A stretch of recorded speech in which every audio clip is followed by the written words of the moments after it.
Hey guys, it's me again. Welcome to another video.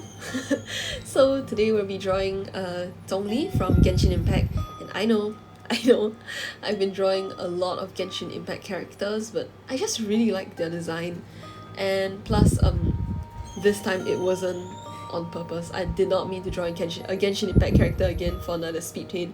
It just happened to be a Genshin Impact character. So today's speed paint is a redraw of a drawing I did back in December of 2020. And fun fact, I actually did the old drawing on a live stream on Twitch. My Twitch channel is dead, there's no one following it, so don't bother searching it up. I just wanted to stream it for fun, I guess. I didn't really have a lot going on, so I just wanted to do some streaming for fun. And I was looking through my Instagram to see like what drawings I've done like ever since I started posting on that account, and I saw this drawing and I thought, I wonder how it would look like if I redrew it now. So yeah, that's how this drawing came about to be. I just wanted to see how much I improved ever since I got my iPad, and I would like to say I improved quite a lot. So besides redrawing, I just wanted to touch on a few topics like being discouraged, losing motivation and stuff like that. So yeah. So losing motivation is something any artist hates. And I think it's a really sucky feeling to lose motivation in what you love to do. Um, when I first started losing motivation and just hitting a really big wall was when I was around 18, when I was in, I think, the second year of my animation school, my animation course. And I would look at all these amazing people around me with so many who was so talented with drawing, and just they were getting good grades, they could draw really well, and it just really made me feel like, wow, they're so great, why am I even here? I felt like I wasn't good enough, and I kept comparing myself to other people. I thought that in the future I wouldn't be hireable, and due to my very poor art, due to my very bad skills, and at a point, I just really wanted to quit animation. It was that bad. I thought that my skills were just really bad, and no matter how hard I tried or how much I practiced, no matter how long I stayed back in school to get the work done, I just I just couldn't get good grades. I couldn't get better, and I had no idea why. I kept looking at other people and I thought, wow, their art was so good. Why isn't mine that level? I stay back so much, I work so hard, yet I don't see the results that I want to see, and I felt really demoralized. This happened throughout the rest of animation school, and I just felt really, really bad about myself. I kind of ended up wallowing in self-pity, and that's just not a good thing to fall into. And honestly, I'm really ashamed of myself for doing that in the first place. So when I graduated from animation school, I started a job in a VR simulation company, and in VR, you don't really have much drawing, I guess. I did more of node coding, and I never really touched the more design or artistic side of the industry, and I guess that made me stop comparing myself as much to people, especially since I was no longer surrounded by my friends and people who drew a lot. I would still compare myself to people on the internet, and that still wasn't a very healthy thing to do. But I eventually just stopped comparing a lot, and I really just stopped beating myself up, and destroying my self confidence, I guess, in a sense. But what really how to s- what really changed was the moment I really changed was when I got my iPad. So when I got my iPad, I really just wanted to keep drawing and just drawing, and I would try to learn from different people. If I saw a drawing I really liked, I would study it. I would try to find if they had like a speed paint, a recording of the drawing, and I would watch it over and over again. trying to see what the artist did, trying to learn from what the artist drew. And that's where I realized that I had stopped comparing myself to artists online and people around me, and I just started using them to learn, I guess, in a way, be it speed paints, observation, or even tutorials.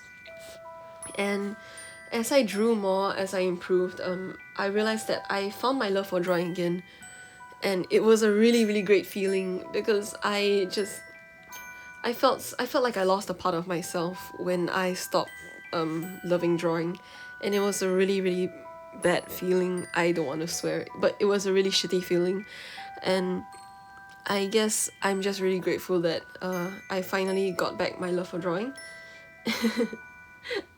This is so this is so weird.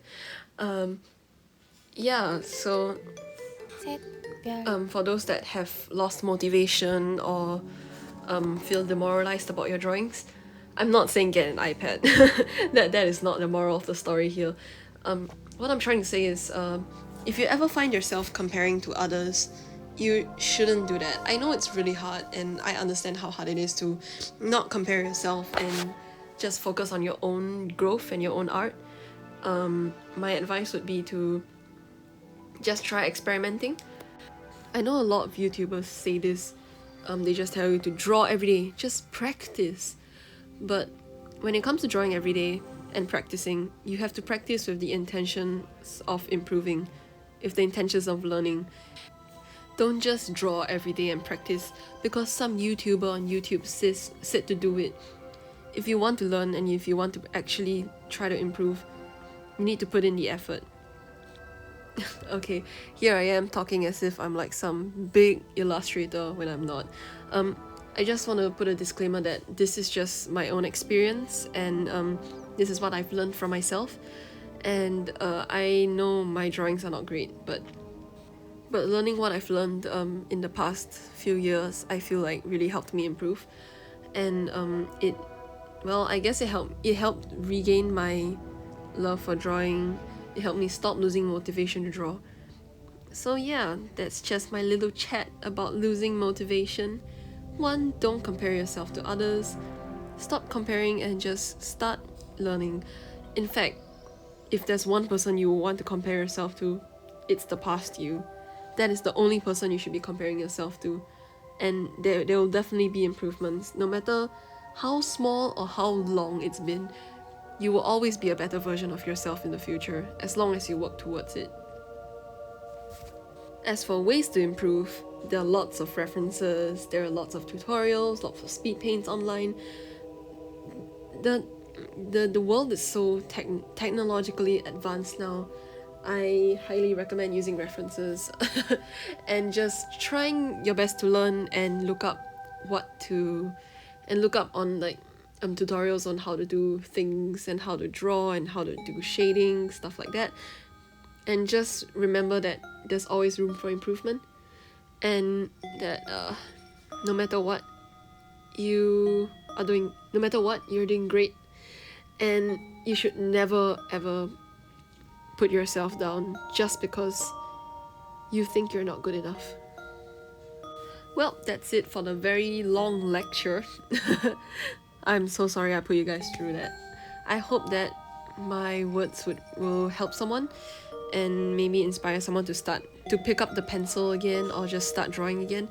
And don't be too hard on yourself, okay? No matter what, you're always improving, and I'm always really proud of you for even trying in the first place. Okay, so back to the drawing. Now I'm coloring the hair, just doing some simple shading. When I first started drawing on my iPad, I just did like a kind of strandiness-ish kind of shading. And in my Hunter speed paint, I shaded the hair a little differently from how I used to shade it. And in the Zhongli drawing, I decided to combine both ways to see how it went, and I think it looked pretty good. Initially it looked kind of weird and kind of messy, but as the process went on, I think it looks pretty okay. And of course I had to add the highlights, and I added I didn't edit in the video, but I added more yellowish highlights to his hair because of the light coming from the bottom left of the screen, and I think it looked pretty good. So we've come to the lighting of me coloring the lighting of the drawing. So as you can see, I opened up like a reference, even though it's in Korean and I cannot read Korean. I just kind of followed it and just trying to use it as reference. I actually did some testing off screen and I thought it came out pretty good, so I deleted whatever I did to the drawing and then I redid it when I hit the record button. And yeah, so this is what I meant by searching up tutorials and looking for references. So I think doing this just made my drawing look a lot more it looked less flat, I guess. I cannot think of the word right now, but it looks much better and it looks more, the lighting looks better, it it just looks better, okay. So yeah, personally I think I did improve quite a lot as compared to the older drawing. There is a side-by-side comparison at the end of the video, and yeah, I hope I continue to improve and to grow as an artist. Maybe one day freelance commissions, it's a very big what if. So yeah, hopefully I'll improve more and I'll learn even more. Yeah, now I'm just doing the lighting, just touching up the drawing. So yeah, with these parting words, I think I will leave the video at that. So thank you guys for watching, and thank you guys for all the support so far. I hope you continue to support me in the future. And yeah, no matter what, keep improving, keep drawing if you like drawing, keep doing whatever you love, never give up, and stay motivated. Thank you guys for watching. I'll see you guys in the next video. Bye!